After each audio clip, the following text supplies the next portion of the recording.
Ako ay isang anak mahirap, lagi na lang akong nagsusumikap. Let me tell the story that no one else can hear. How can someone's laughter bring me close to tears? And you'll never know, 'cause you're never there. After what we've seen, let me close your eyes again.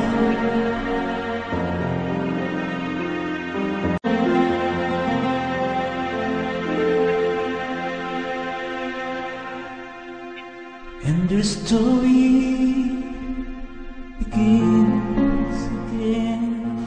Rapid urbanization remains the trend, and with it, the many challenges faced by poor people in the cities. To paraphrase Barack Obama, this is about us.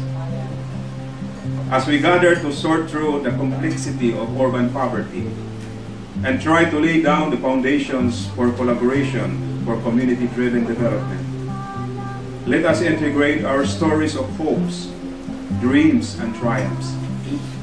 Let us use these early victories to inspire us to work together and see an end to poverty, both rural and urban, hopefully within our lifetimes.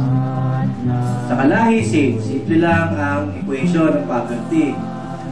Is empowerment, pag ang mamamayan ay walang tinig, wala silang paraan para ang tinig na ito ay maipakayat. Tapos dagdagan mo pa ng maling pamamahala. Siyempre, ang palagay ko, magandang anti-poverty framework, itong Kalahi. Nagkataon lang na napunta talaga sa rural. But when Kalahi was being conceptualized, it was an overall concept of anti-poverty reduction. Pag self-rated poverty is 55%. Pag mayroong Kalahi Seeds urban, baka bumalik sila sa sa rural. No. So, as in UPAC, urban poor na ang tingin namin dito, we will continue to engage in the designing of the operational framework ng Kalahi Seeds Urban.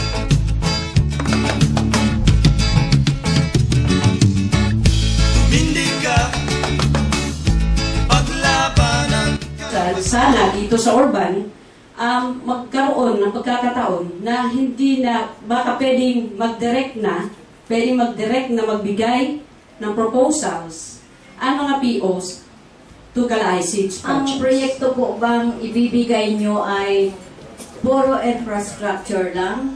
Kakulangan na malinaw ay yung interface ng independent body na meron naman sa batas pero hindi napapatupad, lalo na sa local government.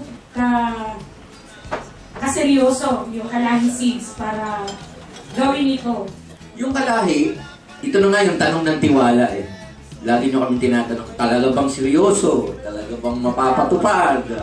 Alam mo, pasakali lang talaga lahat yan. Magkakaroon lamang ng sagot yan. Sabi ko nga, pag araw-araw na tayo, nagtatagpo at nag-uusap at nagpapakilos ng mga program. Kasama ito sa commitment ng Department of Social Welfare and Development to implement urban Kalahi Seeds. Tulungan nyo advokasya ng mga nakatira sa danger areas. Kasi nga, kung tutulungan nyo kami at kami titilapo sa mga malalayong lugar, rural na naman ang pag-uusapan natin, di urban. Teksto na tulungan yung mga nandito sa danger areas. Security of tinurutan. Tinural mo talaga. Kasi after ng tinural, susunod na po lahat yun eh. Ang usapin maalutan doon sa security of danger. Ito po isang mga usapin. At base po sa mga siguro ito yung malaking bahagi na kailangan mapag-isipan para dun sa pagdidisenyo ng proyekto para sa community development. Diba? Bakit kailangan i-explore sa urban areas? With the fact na ang urban sector is always a social capital in every political exercise. My point is now is the best time to propose programs. Now is the best time to propose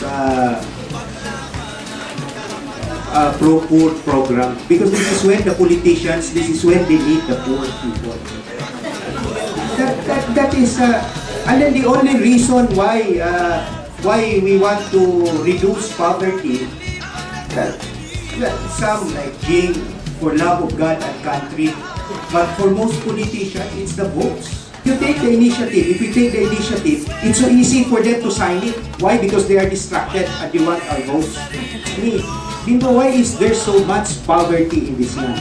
And it's an honest question because for most of them, this is the first time or among the few times that they're able to see the poor.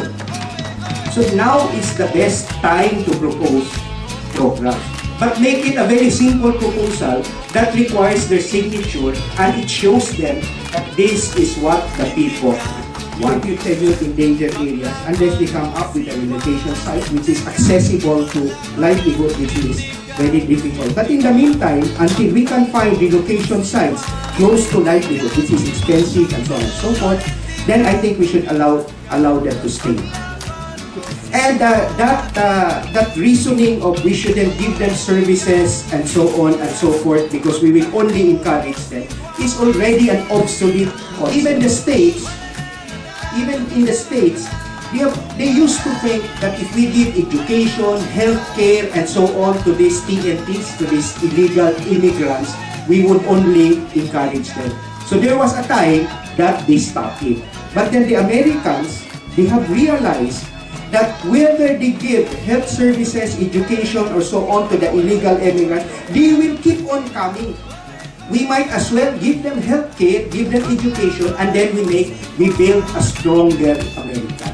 And I think this is the concept that we should present to the politicians.